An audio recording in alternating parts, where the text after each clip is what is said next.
ओम श्री गणेशाय नमः। दोस्तों, हिंदू पंचांग के अनुसार प्रदोष व्रत को महादेव की कृपा प्राप्ति के लिए एक उत्तम तिथि माना गया है। वही सावन में पड़ने वाली प्रदोष व्रत को और भी खास माना जाता है। तो चलिए दोस्तों, ऐसे में हम जानते हैं कि सावन में पहला प्रदोष व्रत कब रखा जाएगा, इस दौरान कौन कौन से शुभ योग बन रहे हैं। हम जानेंगे प्रदोष व्रत के पूजन विधि के बारे में एवं हम श्रवण करेंगे प्रदोष व्रत कथा की। तो चलिए दोस्तों, आज की वीडियो का शुरुआत करें। दोस्तों, सावन का महीना भगवान शिव को अति प्रिय है। साथ ही हर माह के शुक्ल और कृष्ण पक्ष के त्रयोदशी तिथि पर भगवान शिव को समर्पित प्रदोष व्रत किया जाता है। ऐसे में सावन प्रदोष व्रत पर शिव जी की आराधना करने से व्यक्ति को महत्वपूर्ण कार्यों में सफलता मिल सकती है। सावन माह के कृष्ण की त्रयोदशी तिथि 1 अगस्त 2024 को दोपहर 3:28 पर शुरू हो रही है। वही इस तिथि का समापन 2 अगस्त को दोपहर 3:26 पर होगा। ऐसे में सावन माह का पहला प्रदोष व्रत 1 अगस्त गुरुवार के दिन किया जाएगा। गुरुवार के दिन पड़ने के कारण इसे गुरु प्रदोष व्रत भी कहा जाएगा। प्रदोष व्रत पूजा का मुहूर्त रहेगा शाम 7:12 से 9:18 तक। दोस्तों, सावन के पहले प्रदोष व्रत पर सुबह 10:24 तक मृगशिरा नक्षत्र रहने वाला है, जिसे बहुत ही शुभ माना जाता है। साथ ही इस दिन आद्रा नक्षत्र का भी निर्माण हो रहा है।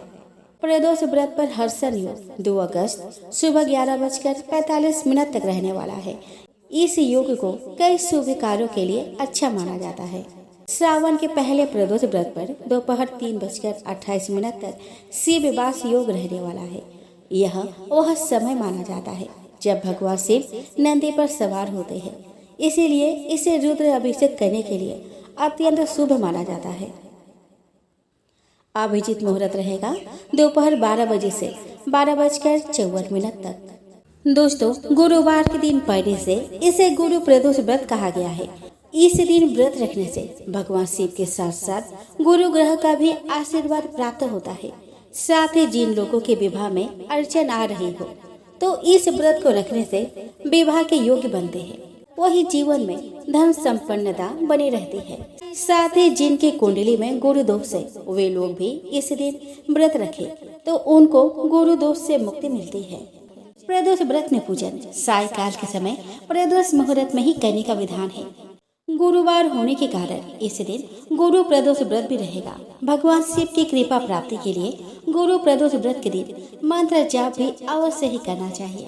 दोस्तों, गुरु प्रदोष मंत्र है ओम पार्वती पतये नमः, ओम नमः नीलकंठाय, ओम नमः शिवाय, ओम तत्पुरुषाय विद्महे महादेवाय धीमहि तन्नो रुद्र प्रचोदयात्।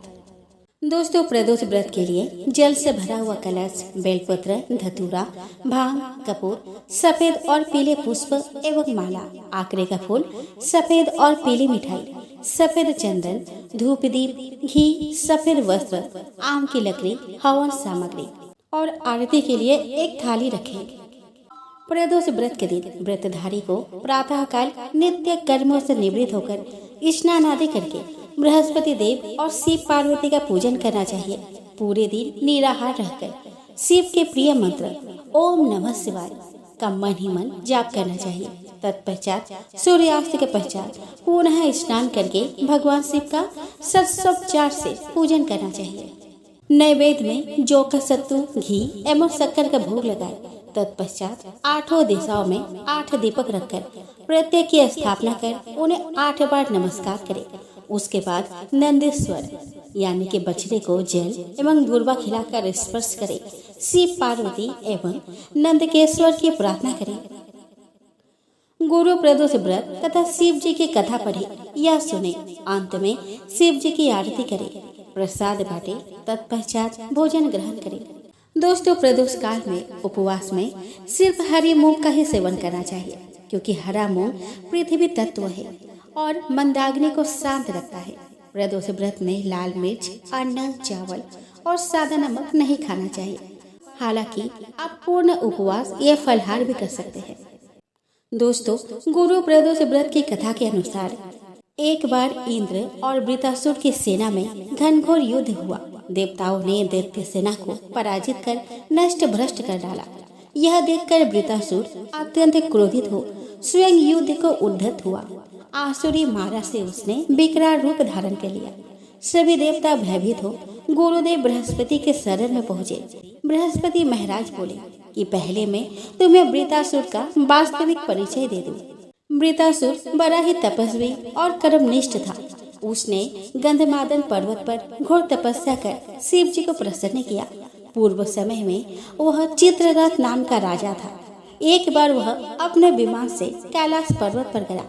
वहां शिव जी के वाम अंग में माता पार्वती को विराजमान देखकर वह उपहास पूर्वक बोला कि हे प्रभु, मोह माया में फंसे होने के कारण हम स्त्रियों के वशीभूत रहते हैं, किंतु देवलोक में ऐसा दृष्टिगोचर नहीं हुआ कि स्त्री अनलिंगन बद्ध हो सभा में बैठे। चित्ररथ के यह वचन सुन सर्वव्यापी शिव शंकर हंसकर बोले कि हे राजन, मेरा व्यवहारिक दृष्टिकोण पृथक है। मैंने मृत्युदाता कालकूट महाविष का पान किया है, फिर भी तुम साधारण जन की भांति मेरा उपहास उड़ाते हो। माता पार्वती क्रोधित हो चित्ररथ से संबोधित हुई, अरे दुष्ट, तूने सर्वव्यापी महेश्वर के साथ ही मेरा भी उपहास उड़ाया है। अतएव मैं तुझे वह शिक्षा दूंगी कि तू फिर ऐसे संतों के उपहास का दुस्साहस नहीं करेगा। अब तू दैत्य स्वरूप धारण कर विमान से नीचे गिर। मैं तुझे श्राप देती हूँ। जगदम्बा भवानी के अभिशाप से चित्ररथ राक्षस योनि को प्राप्त हुआ और त्वष्टा नामक ऋषि के श्रेष्ठ तप से उत्पन्न हो वृत्रासुर बना। गुरुदेव बृहस्पति आगे बोले कि वृत्रासुर बाल्यकाल से ही शिव भक्त रहा है।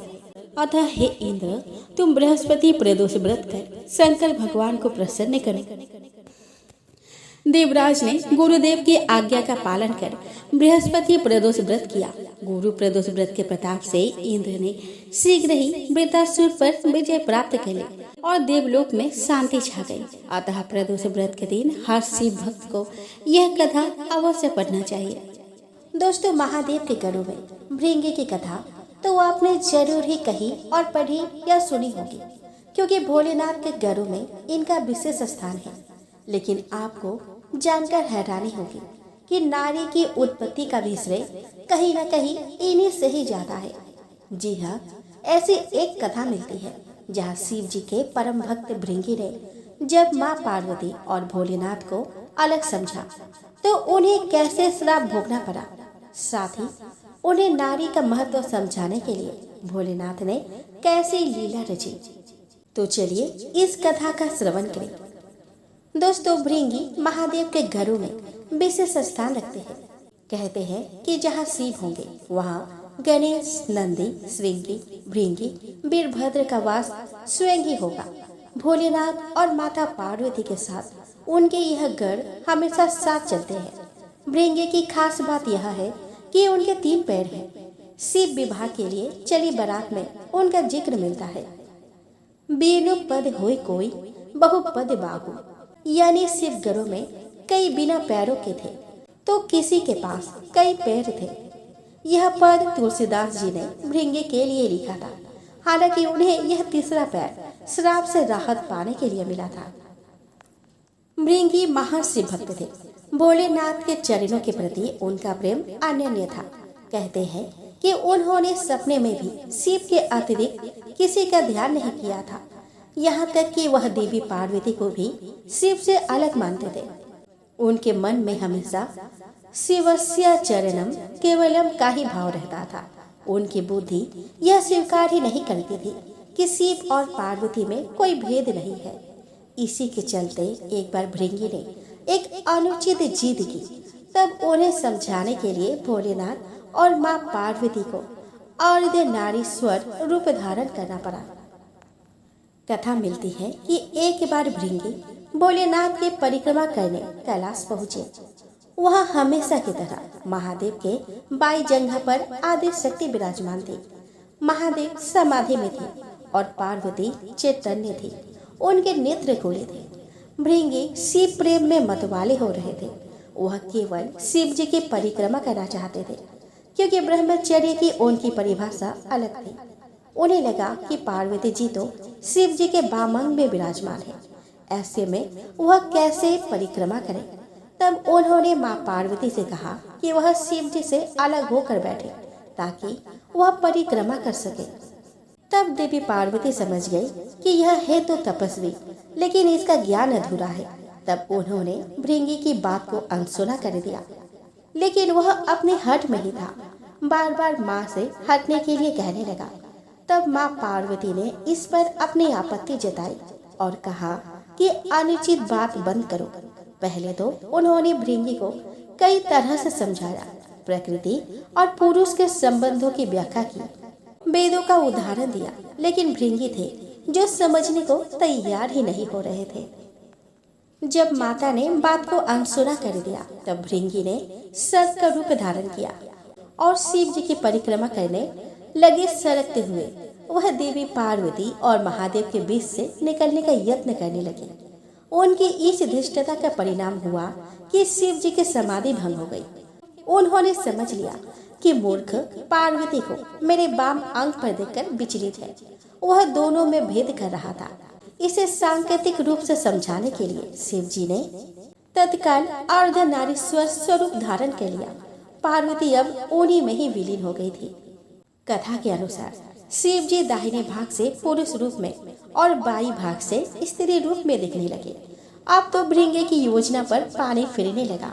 तब भृंगी ने चूहे का रूप धारण कर लिया और चूहे के रूप में प्रभु के अर्धनारीश्वर रूप को कुतर कर एक दूसरे से अलग करने की कोशिश में जुट गया।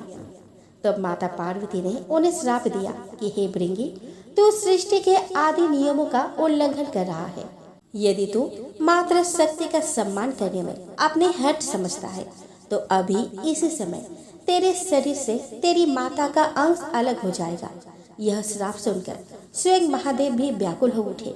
भृंगी की बुद्धि भले ही हार गई थी, पर महादेव जानते थे कि इसका मतलब कितना गंभीर है।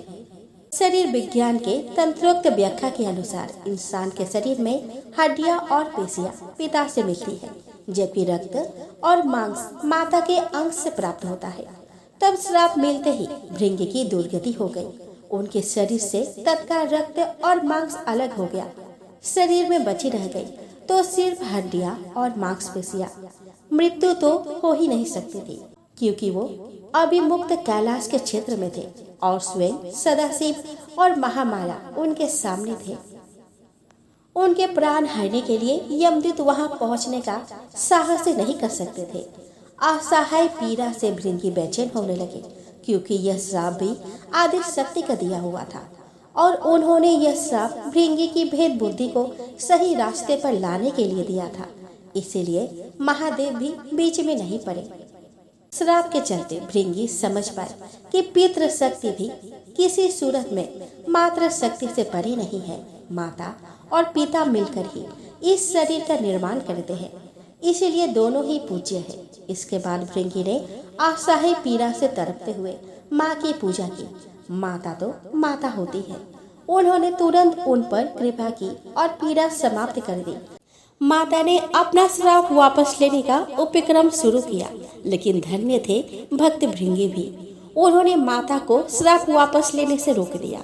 भृंगी ने कहा कि हे माता, मेरी पीड़ा दूर करके आपने बड़ी कृपा की है, लेकिन मुझे इस स्वरूप में रहने दीजिए। मेरा यह स्वरूप संसार के लिए एक उदाहरण होगा। इस सृष्टि में फिर से कोई भी मेरी तरह भ्रम का शिकार होकर माता और पिता को एक दूसरे से अलग समझने की भूल ना करेगा। मैंने इतना अपराध किया, फिर भी आपने मेरे ऊपर अनुग्रह किया। अब मैं एक जीवंत उदाहरण बनकर सदैव आपके आसपास ही रहूंगा।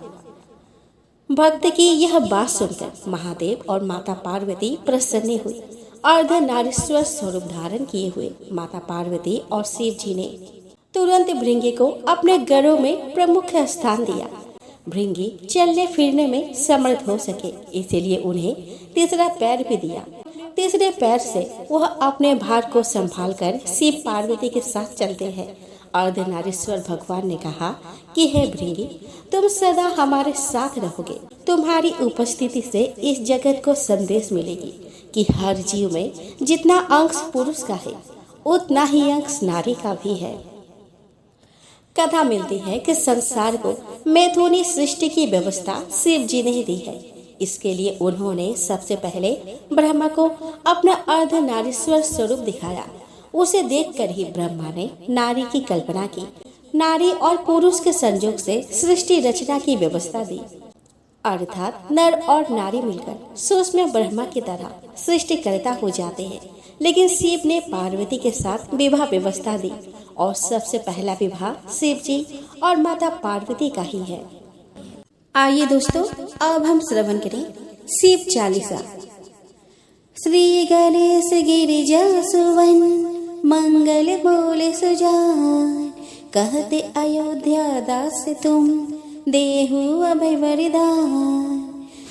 जय गिरिजापति दीन दयाला, सदा करत संतन प्रतिपाला। पाल चंद्रमा सोहत नीके, कानन कुंडल नागफनी के।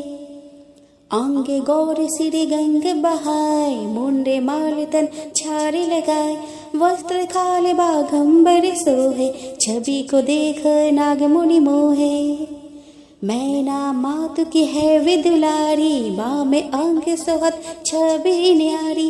कर त्रिशूल सोहत छवि भारी, करत सदा शत्रुन क्षयकारी। नंदी गणेश सोहता कैसे, सागर मध्य कमल है जैसे। कार्तिक श्यामे और गर राव, या छवि को कही जात न काऊ। देवन जब ही जाए पुकारा, तब ही दुखे प्रभु आप निवारा। किया तब तारक भारी, देवन सब मिली तुम ही जुआरी। तुरत सडानन आप पठायो, लवनी में से महामारी गिरायो। आप जलंधर असुर संहारा, सुयस तुम्हारा विदित संसारा। त्रिपुरासुर संयुद्ध मचाई, सब ही कृपा कर लीने बचाई। किया तप ही भागीरथ भारी, पूर्व प्रतिज्ञात सुपुरारी। दानिन महम तुम सम को नाही, सेवक स्तुति करत सदाहि। वेद नाम महिमा तव गाई, अकथ अनादि भेद नहीं पाई। प्रगति उदधि मंथन में ज्वाला, जड़ी सुरासुर भय बिहाला। किन्हे दया तह करी सहाय, नीलकंठ तब नाम कहाई। पूजन रामचंद्र जब कीन्हा, जीत के लंक विभीषण दीन्हा। सहस कमल हो रहे धारी, किन्हे परीक्षा तब ही पुरारी। एक कमल प्रभु राखे उजोई, कमल नयन पूजन चाह सोई। कठिन भक्ति देखी प्रभु शंकर, भय प्रसन्न दिए इच्छित वर।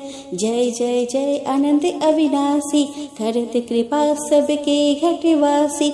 दुष्ट सकल नित्य मोहि सतावे, भ्रमति रहे मोहि चैन न आवे।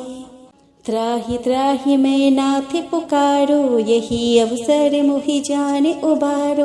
ले त्रिशूल शत्रुन को मारो, संकट से मोहि आने उबारो। मातु पिता भ्राता सब कोई, संकट में पूछत नाही कोई। स्वामी ये कहे आस तुम्हारी, आय हरहु अब संकट भारी। धन निर्धन को देत सदाही, जो कोई जाचे वो फल पाही। अस्तुति के ही विधि करो तुम्हारी, क्षम हो नाथ अब चूक हमारी। शंकर हो संकट के नाशन, मंगल कारण विघ्न विनाशन। योगी यति मुनि ध्यान लगावे, नारद सारद शीस नवावे। नमो नमो जय नमो शिवाय, सूर्य ब्रह्मादि के पार न पाए। जो यह पाठ करे मन लाई, ता पार होते है शंभु सहाय। ऋणियो जो कोई हो अधिकारी, पाठ करे सो पावनहारी। पुत्रहीन करे इच्छा कोई, निश्चय शिव प्रसाद ही होई। पंडित त्रयोदशी को लावे, ध्यान पूर्वक होम करावे। त्रयोदशी व्रत करे हमेशा, तन नहीं ताकि रहे कलेसा। धूप दीप नैवेद्य चढ़ावे, शंकर सम्मुख पाठ सुनावे।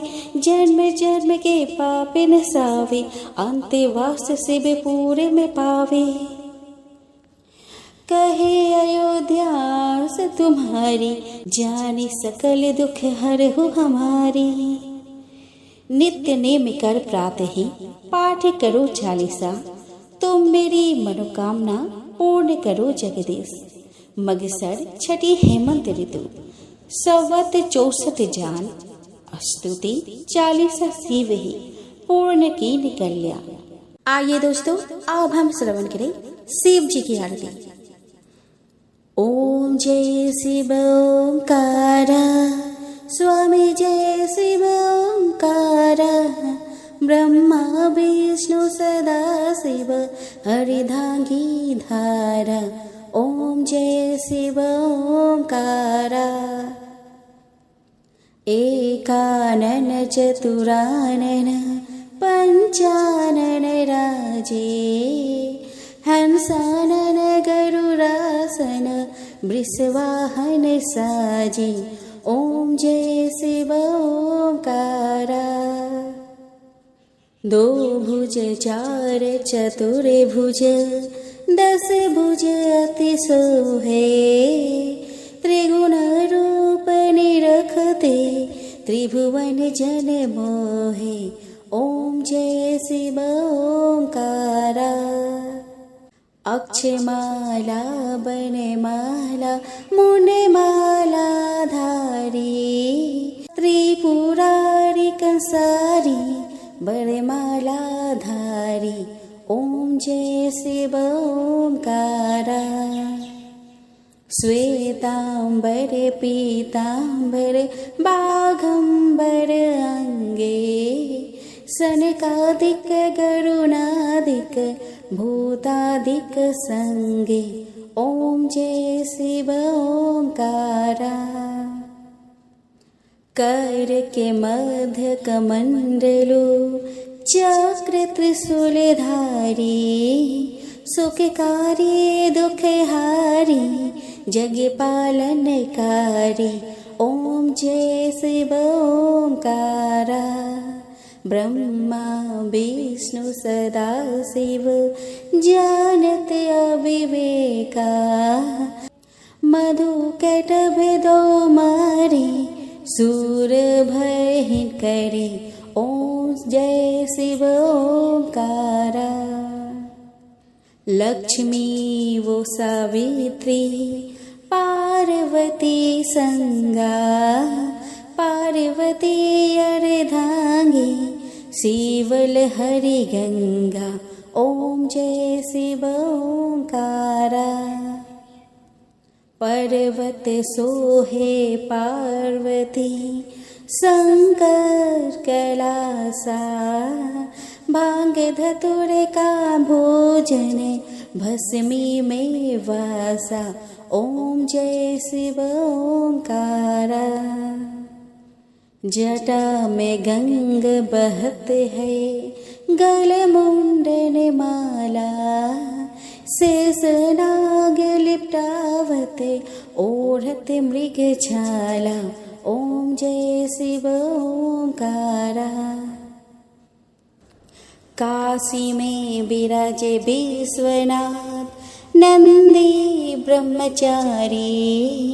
नीत उठा दर्शन पावत, महिमाति भारी। ओम जय शिव ओंकारा। त्रिगुण स्वामी जी की आरती, जो कोई नर गावे। कहत शिवानंद स्वामी, मन वांछित फल पावे। ओम जय शिव ओंकारा।